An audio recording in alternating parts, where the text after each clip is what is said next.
জুলাইয়ে শিক্ষার্থীদের বিক্ষোভ দমাতে হেলিকপ্টার থেকে গুলির নির্দেশ দিয়েছিলেন সাবেক প্রধানমন্ত্রী শেখ হাসিনা। চাঞ্চল্যকারী তথ্য উঠে এসেছে কাতার ভিত্তিক সংবাদ মাধ্যম আল জাজিরার অনুসন্ধানে।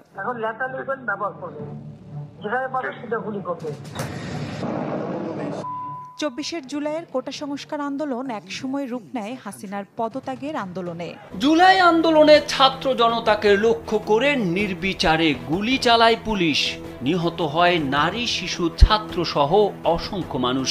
সরকারের মদদে সে সময় পুলিশ সহ আওয়ামী লীগ নেতা কর্মীরা কতটা হিংস্র হয়ে ওঠে তা উঠে এসেছে আল জাজিরার নতুন অনুসন্ধান। কাতার ভিত্তিক সংবাদ মাধ্যম আল জাজিরার দাবি, তাদের হাতে আছে একাধিক ফোন আলাপ, যেখানে শেখ হাসিনা নিজেই ছাত্রদের ওপর গুলি চালানোর ওপেন অর্ডার দেওয়ার কথা বলেছেন।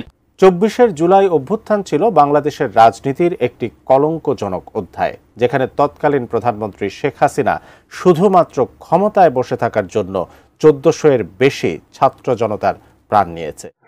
দর্শক, 24 জুলাই অভ্যুত্থান ছিল বাংলাদেশের রাজনীতির এক কলঙ্কজনক অধ্যায়, যেখানে তৎকালীন প্রধানমন্ত্রী শেখ হাসিনা শুধুমাত্র ক্ষমতায় থাকার জন্য 1400+ ছাত্রছাত্রীদের প্রাণ নিয়েছেন।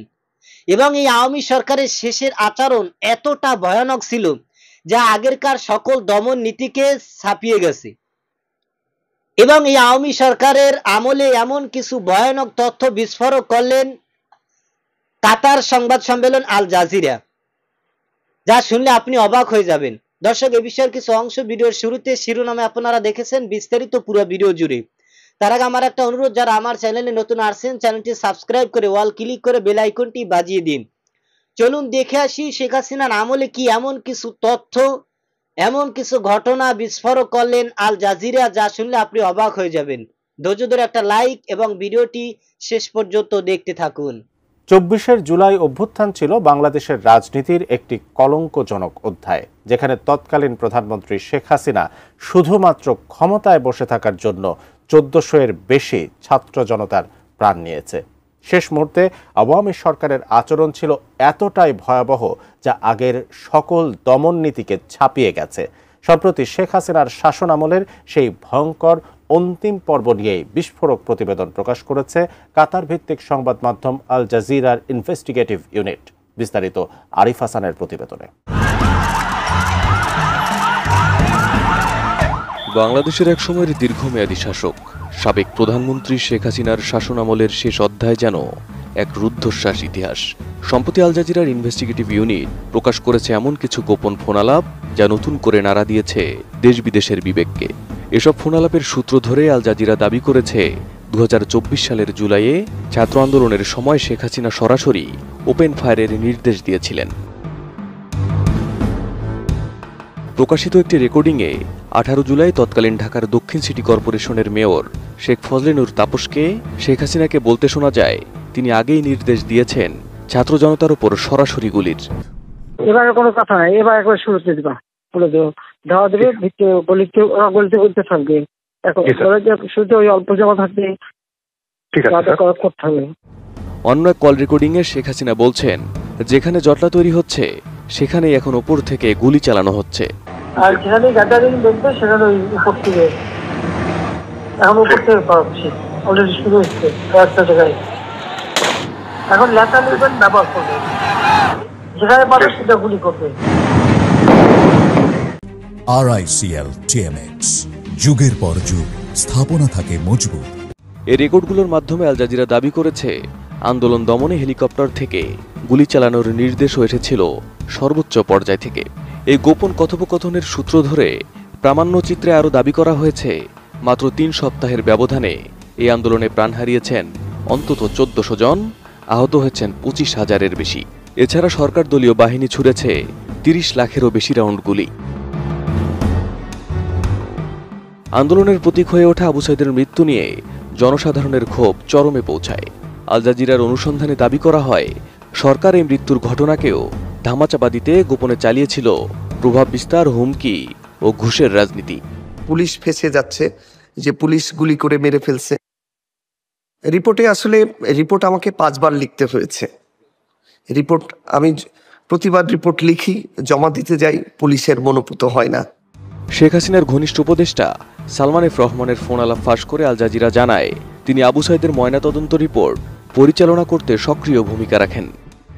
বডি পোস্টমর্টম করা হয়েছে তো রংপুর মেডিকেল করেছে, আমাদেরকে পোস্টমর্টম রিপোর্ট দিতে সময় লাগবে কেন? যদি করে থাকে লুকিচুরি কে খেলতেছে?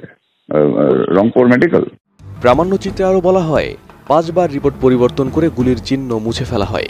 শেষে ভয়ভীতি ও চাপের মুখে আবু সাইদের পরিবারকে রাষ্ট্রীয় টেলিভিশনে শেখ হাসিনার সঙ্গে সাক্ষাতেও বাধ্য করা হয়। গোপন নথিপত্রের বরাত দিয়ে আল জাজিরা আরও জানিয়েছে, সরকারের নির্দেশে দেশজুড়ে ইন্টারনেট সংযোগ বন্ধ করে দেওয়া হয়, যেন সহিংসতার প্রকৃত চিত্র আন্তর্জাতিক গণমাধ্যম ও মানবাধিকার সংস্থাগুলোর নজরে না পড়ে। এই প্রযুক্তিগত নিপীড়ন ছিল আন্দোলন দমনের কৌশলগত অংশ। এদিকে আল জাজিরাকে পাঠানো বিবৃতিতে আওয়ামী লীগের রেকর্ডিংগুলোকে সম্পূর্ণ ভুয়া ও বানানো বলে দাবি করেছে। তারা জানায়, শেখ হাসিনা কখনোই প্রাণঘাতী শক্তি ব্যবহারের নির্দেশ দেননি। আবু সাইদের দর্শক, 24শে জুলাই গণঅভ্যুত্থানে যখন হাজার হাজার ছাত্ররা মাঠে নামে এবং তারা যখন মিছিল মিটিং করেন, তখন তাদের উপরে সরাসরি গুলি দেওয়ার হুকুম দেন সাবেক প্রধানমন্ত্রী শেখ হাসিনা। তার এই হুকুম দেওয়ার কারণেই কিন্তু পুলিশ বাহিনী বলেন, যত ধরনের বাহিনী আছে, তারা পশুর মতো ছাত্রছাত্রীদের উপরে ব্যবহার করেছেন।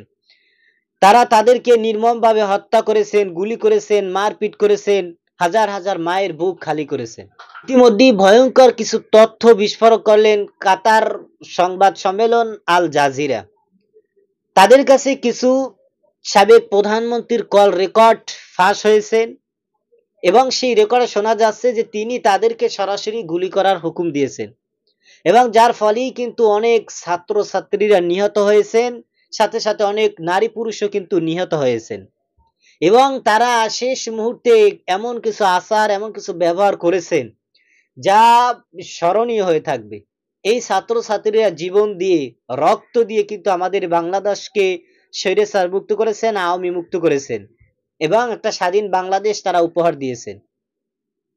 তো তারা যে অন্যায় এবং অপকর্ম কাজগুলো করেছেন, এজন্য যেন তাদেরকে আইনের আওতায় এনে সর্বোচ্চ শাস্তি দেওয়া হয় এবং যারা যারা এই দলে, যারা যারা এই কর্মে জড়িত আছেন, বিশেষ করে যত ধরনের সেনাবাহিনী হোক এবং প্রশাসনের লোক হোক এবং এই আওয়ামী দলের যত ক্যাডাররা আছে, যত নেতাকর্মীরা আছে, যারা এখনো ধরাছোঁয়ার বাহিরে রয়েছেন, তাদেরকে যেন আইনের আওতায় আনা হয় এবং তাদেরকে যেন সর্বোচ্চ শাস্তি দেওয়া হয়। তাদের অপরাধের কারণেই, অন্যায় কারণেই কিন্তু জীবন দিতে হয়েছে আমাদের অনেক ছাত্রছাত্রীদের। যাই হোক, সকলের একটাই দাবি, এদেরকে যেন প্রকাশ্যে এনে শাস্তি দেওয়া হয়। আজ এ পর্যন্তই। সুস্থ থাকবেন, ভালো থাকবেন। দেখা হবে আগামী কোনো ভিডিওতে, কথা হবে নতুন কোনো বিষয় নিয়ে। সে পর্যন্ত সুস্থ থাকবেন, ভালো থাকবেন। খোদা হাফেজ।